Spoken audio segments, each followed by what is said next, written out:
Hi everybody.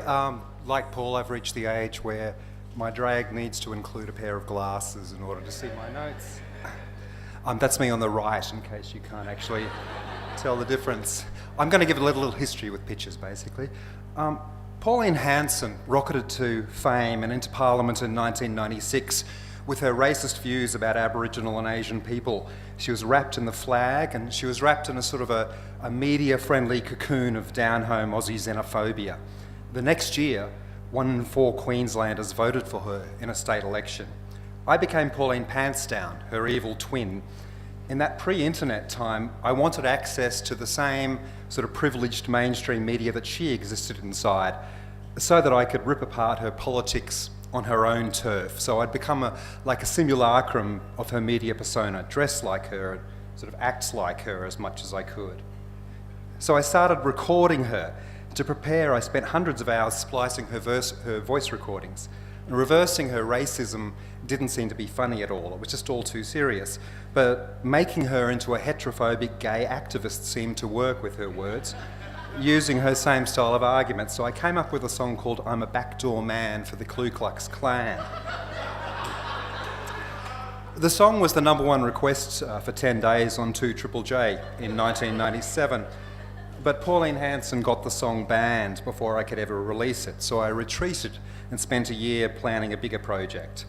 In August 1998, I released my independent single, I Don't Like It. I released it late on a Friday afternoon and had it delivered to all the radio stations on the weekend with the idea that by Monday, when Pauline Hanson could get to her lawyers, the airplay was already too widespread for her to take legal action against a single entity. Structurally, the song was aimed at both kids and adults, sort of like the Wiggles with a political slant. There was lyrics with politics for the adults, please explain, why can't my blood be coloured white?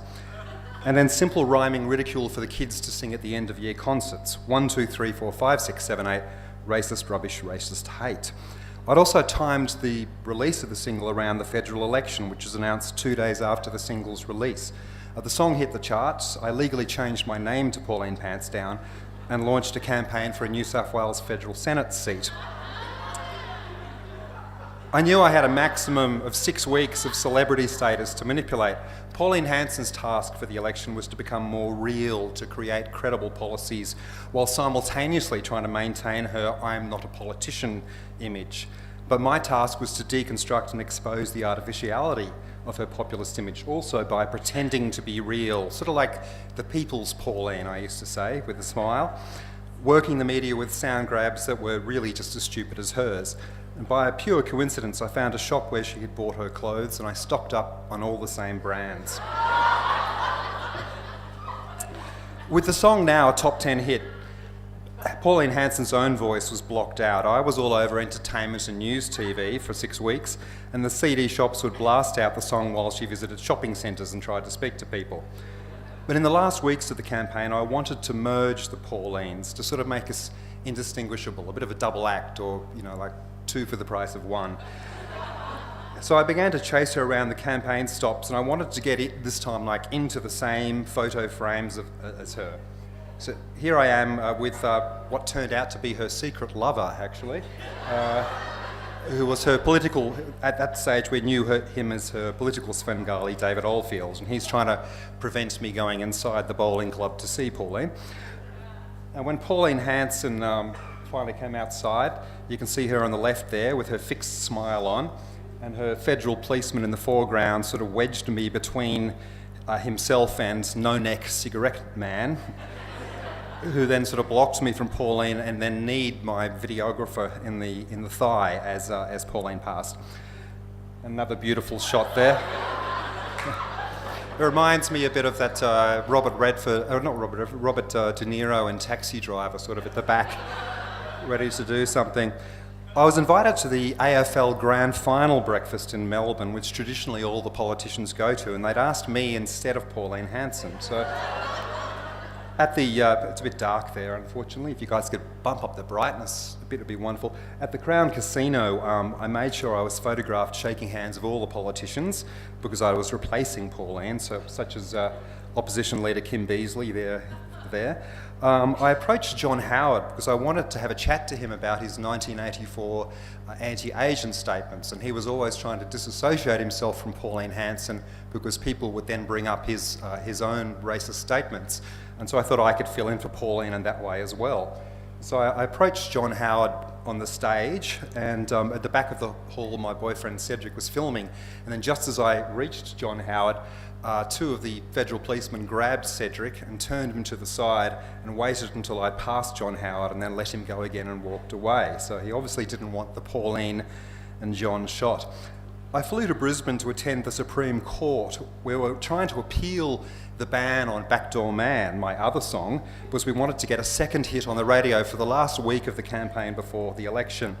On the plane, I had to do my makeup for the very first time, and it was a very turbulent flight, and so that resulted in this absolutely beautiful makeup job there.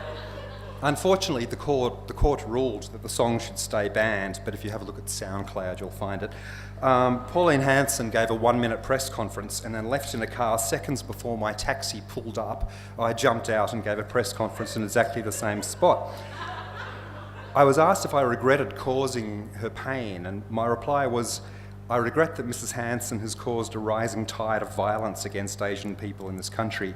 I regret that Mrs. Hanson has caused unimaginable pain to Aboriginal people who may have thought they were closer to finding some sense of justice in this country. Ultimately, my song is trivial. It's not quite the press conference they expected from the drag queen, but there you go.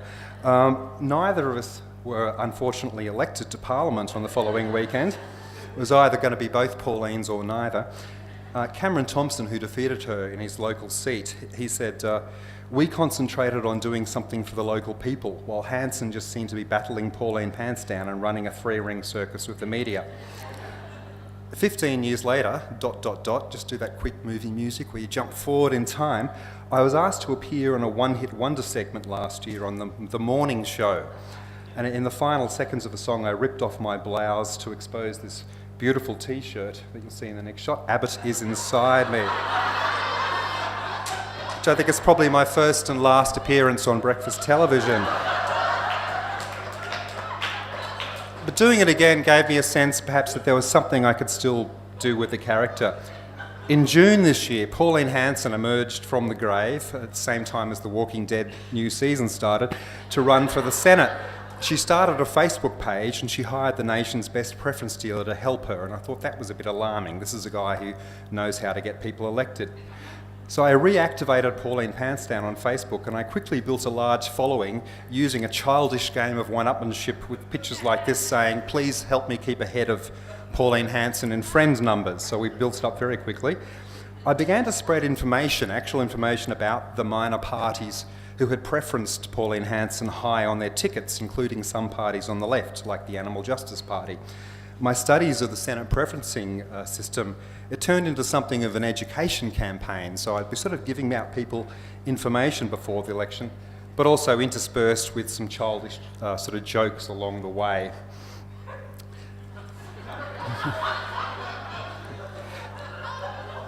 Also, a little bit of direct action, including getting my followers to block up her campaign manager's mobile phone during her campaign stops. Because he'd put his number on the internet, so I thought, well, let's all call him and ask him where Pauline is at any given moment. As her Senate hopes began to diminish, because it turned out the preference dealer she had was helping everybody else as well, I shifted my attention to the main act, Mr. Tony Abbott, and I've gone a bit over time, so I'm just going to flick through a few of those pictures to show you, which some of them got a bit of a strong viral presence. I was really trying to give out messages through images this time rather than sound. And so we just jumped to the first one of those. It's also dark. Okay, jump to the next one. This is Abbott in Wonderland. It's a bit hard. That's Julie Bishop and Christopher Pine up the back. And next one. This is the real government. The real government. You can see who's really running the country there. Next shot. That's a household pet that we had to put down, unfortunately. And next one. It's Pimp Daddy with his daughters, putting himself in the last week of the election. Next one. It's just my envisaging Tony Abbott on the world stage. It seems to have turned out pretty much like this, doesn't it? And jump again. I was trying to capture a bit of that masculinity that they were giving Abbott during the campaign. I try and bring it a bit into myself. And next one.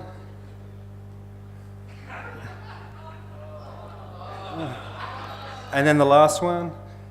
Yeah.